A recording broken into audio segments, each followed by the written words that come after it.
इस खबर से आपको रूबरू कराते हैं। छत्तीसगढ़ में सरकार बदल गई है। मंत्रिमंडल बदले हुए भी 5 महीने का वक्त हो चुका है, लेकिन छत्तीसगढ़ विधानसभा की वेबसाइट अभी तक अपडेट नहीं की गई है। वेबसाइट पर आज भी सीएम के तौर पर भूपेश बघेल का नाम है। हमारी ये खास रिपोर्ट देखिए। छत्तीसगढ़ में दिसंबर 2023 में विधानसभा चुनाव के परिणाम आए। जनता ने कांग्रेस के हाथों से सत्ता लेकर बीजेपी को सौंप दी, लेकिन अभी भी छत्तीसगढ़ के मुख्यमंत्री भूपेश बघेल हैं। उप मुख्यमंत्री टीएस सिंहदेव हैं। वरिष्ठ मंत्रियों में नाम ताम्रध्वज साहू, शिव डहरिया, अमरजीत भगत और तमाम वे लोग जो 2018 से 2023 तक मंत्रिमंडल में रहे हैं, आज भी वो बरकरार हैं। और ऐसा हम नहीं कह रहे हैं, ऐसा कह रही है छत्तीसगढ़ विधानसभा की वेबसाइट। छत्तीसगढ़ विधानसभा की वेबसाइट में सर्च कर रहा था तो उसमें ये देखिए एक ऑफिशियल पेज है cgvidansabha.government.in इंग्लिश।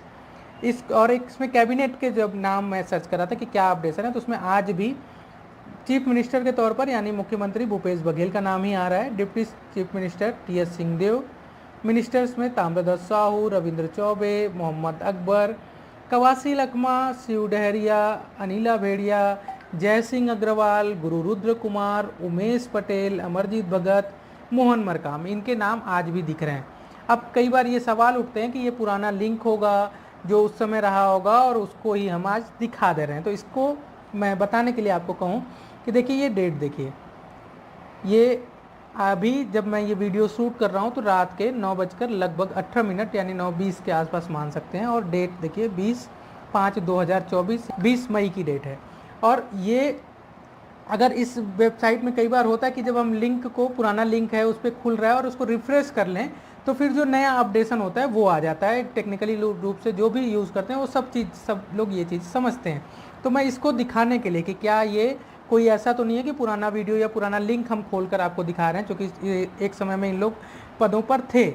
अब सत्ता परिवर्तन हो चुका है। अब तो बतौर ऑफिशियल जो हैं वो विष्णुदेव साय मुख्यमंत्री हैं, डिप्टी सीएम के नाम पे अरुण साव हैं, विजय शर्मा है और कैबिनेट में ओपी चौधरी और तमाम लोग हैं। तो मैं रिफ्रेश करता हूँ, देखिए यहाँ से रिफ्रेशर होता है, रिफ्रेश कर रहा हूँ, ये पेज बार बार रिफ्रेश हो रहा है और उसके बाद भी नाम यही शो हो रहे हैं। तो ये इंग्लिश की वेबसाइट है। जब मैं सर्च कर रहा था तो इंग्लिश की वेबसाइट, आप यहाँ लिंक पर भी देख सकते हैं कि छत्तीसगढ़ विधानसभा.government.in इंग्लिश न्यू कैबिनेट और इसका HTML है। अब मैं इसका एक और वेबसाइट जो हिंदी की है वो सर्च कर रहा था, तो इस पर उसको मैं फिर से सर्च करके आपको दिखाता हूँ कि जैसे छत्तीसगढ़ विधानसभा मैं सर्च करता हूँ, छत्तीसगढ़ विधानसभा, देखिए ये पहला पेज जो दिख रहा है ये ऑफिशियल वेबसाइट है छत्तीसगढ़ विधानसभा.government.in। अब मैं इस पर क्लिक कर रहा हूँ। जब मैं इस पर क्लिक करके देख रहा था तो अब इसमें मंत्रिमंडल जो हम इंग्लिश में सर्च कर रहे थे जिसमें कैबिनेट दिखा रहा था, उसी के हिसाब से हम मंत्रिमंडल हिंदी में सर्च कर लेते हैं। तो आप देखिए ये पेज शो नहीं हो रहा है, 404 फाइल और डायरेक्टरी नॉट फाउंड, यानी कि आप, हो सकता है कि विधानसभा की वेबसाइट पर काम चल रहा हो, इसमें कोई और भी पेज जब मैं खोल रहा हूँ तो भी यही स्थिति दिख रही है। वर्तमान सदस्यों के नाम भी अपडेट नहीं है, अभी इसी तरह से नॉट फाउंड दिखा रहा है। पूर्व सदस्यों की बात करें तो भी इस पर किसी का नाम नहीं है। सचिवालय को देख लेते हैं, हाँ सचिवालय में ज़रूर दिख रहा है कि ये दिनेश शर्मा, RK अग्रवाल और तमाम लोगों के नाम हैं, यानी कि वेबसाइट अभी रनिंग पोजीशन पर है।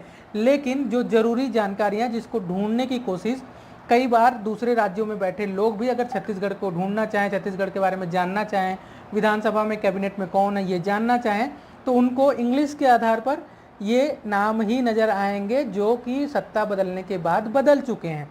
और हिंदी में तो वो नाम अभी भी नहीं दिख रहे हैं, सिर्फ ये पेज दिख रहा है जिसमें सचिवालय का है। बाकी जितने भी अध्यक्ष कार्यालय का या सचिव, प्रमुख सचिव, ये नाम दिख रहे हैं, यानी कि ये ऑफिशियल लोगों के नाम है जो लोग वहाँ पर नौकरी करते हैं, जिनके नाम एक बार रिटायरमेंट के बाद बदलते हैं ये, या उनकी पदस्थापना या ट्रांसफ़र के बाद बदलते हैं, लेकिन ये नाम आपको नज़र आ रहे हैं। सचिव आज भी दिनेश शर्मा है जो 2/11/2020 से निरंतर लिखा हुआ, यानी कि मैं ये इसको दिखाने के पीछे मेरा उद्देश्य यही है कि पेज जो है वो अपडेट है, मतलब रनिंग पोजीशन पे है, पेज रनिंग पर है।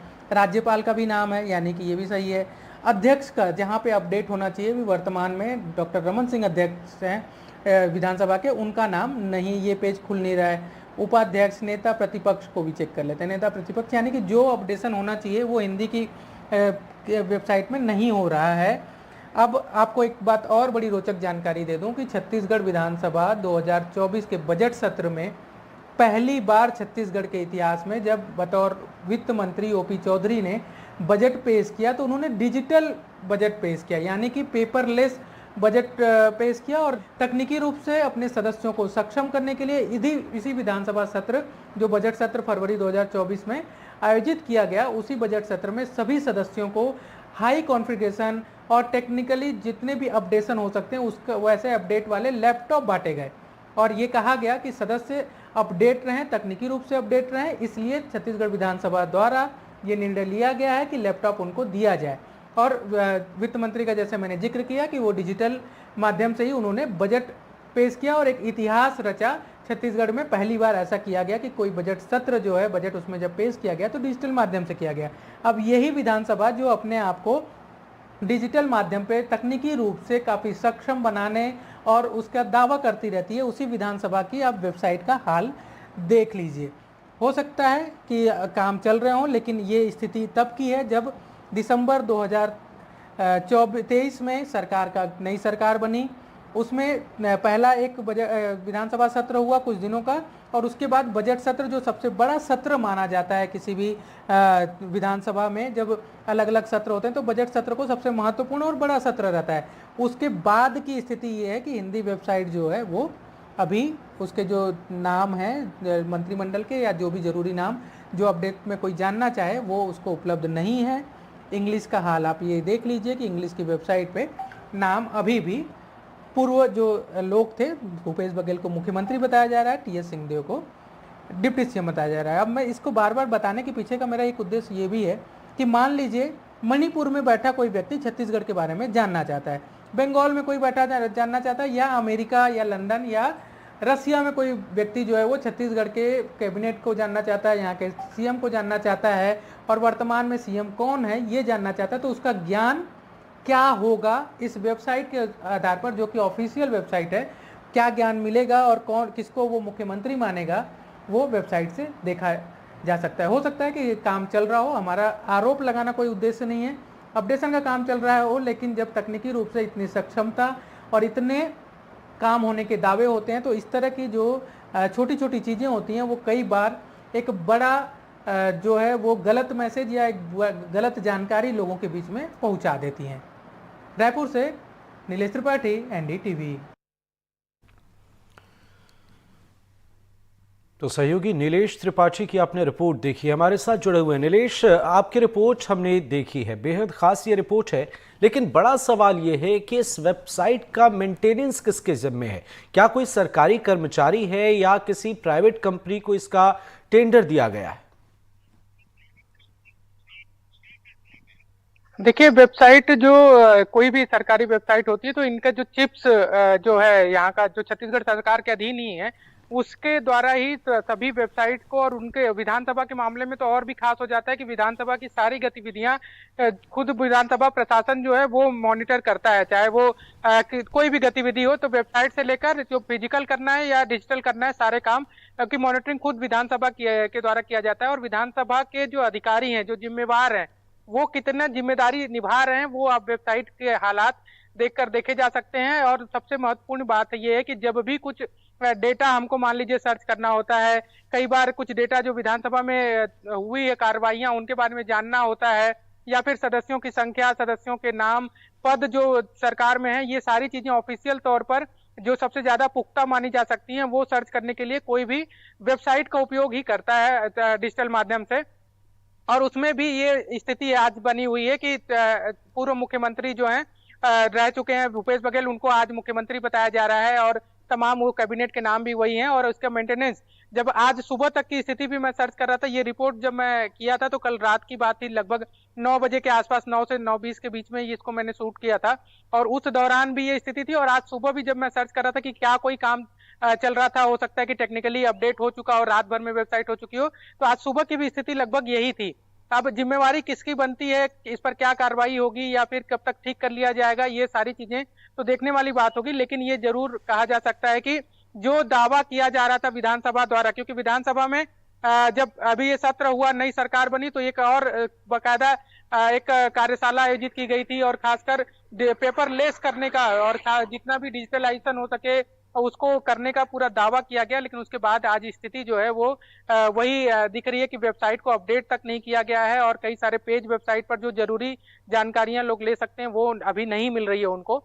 अब इसके पीछे कौन जिम्मेदार है, किसका जिम्मा था, ये सारी जांच के विषय हैं और जो भी जिम्मेवार होंगे, चूंकि अभी ऑफिशियल टाइम जब शुरू होगा तो हम जरूर उनसे भी बातचीत करने की कोशिश करेंगे कि आखिर ऐसा क्यों हो रहा है और क्यों, किस वजह से अभी ये हाल बने हुए हैं। जी हम बिल्कुल नीलेश, प्रधानमंत्री नरेंद्र मोदी डिजिटल भारत बनाने के लिए तमाम कोशिशें कर रहे हैं और वेबसाइट को अपडेट करने मुख्यमंत्री विष्णुदेव साय तो आएंगे नहीं। जाहिर सी बात है, एक ढुलमुल रवैया जो है विभाग और आला अधिकारियों की तरफ से यहां पर नजर आ रहा है, एक बड़ी लापरवाही है। बिल्कुल, देखिए अब इसके पीछे आप न तो डॉक्टर रमन सिंह को जिम्मेवार बता सकते हैं जो विधानसभा के अध्यक्ष हैं, या ना तो सरकार के कोई।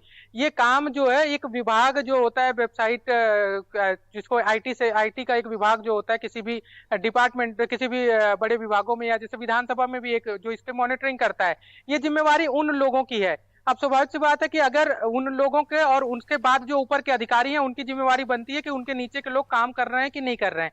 तो ये लापरवाही पूरा उस प्रशासन की मानी जाएगी जो अपडेट जिसके ऊपर पूरा विधानसभा को संभालने, जैसे मान लीजिए दिनेश शर्मा है, तो दिनेश शर्मा की भी ये जिम्मेदारी बनती है जो सचिव है विधानसभा के, कि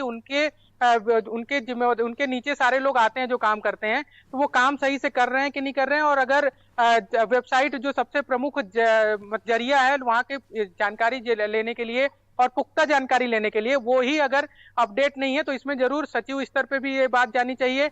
और हम तो कोशिश करेंगे कि हम डॉक्टर रमन सिंह से भी इस मामले में बात करें और उनके संज्ञान में कम से कम ये चीजें लाई जाएं कि आपके अध्यक्षता में जो विधानसभा चल रही है उसका हाल वेबसाइट का क्या है वो भी उनको पता चले। और स्वाभाविक सी बात है कि उनके जो नीचे के अधिकारी हैं, जो अधिकारियों का जिम्मा है, उन तक भी बात जाए और जल्द से जल्द, क्योंकि ये मात्र लापरवाही का मामला नहीं है, ये एक ज्ञान का मामला है। मान लीजिए कोई जीके पढ़ने वाला बच्चा है जो पीएससी की तैयारी कर रहा है या फिर जियोग्राफिकली तौर पे और बिल्कुल बिल्कुल आपने सही कहा नीलेश। और बड़ी बात यह है कि विधानसभा की वेबसाइट ही अपडेट नहीं है तो बाकी विभागों की क्या ही बात करें। नजर बनाए रखिएगा, आगे भी आपसे अपडेट लेंगे। फिलहाल बहुत बहुत शुक्रिया।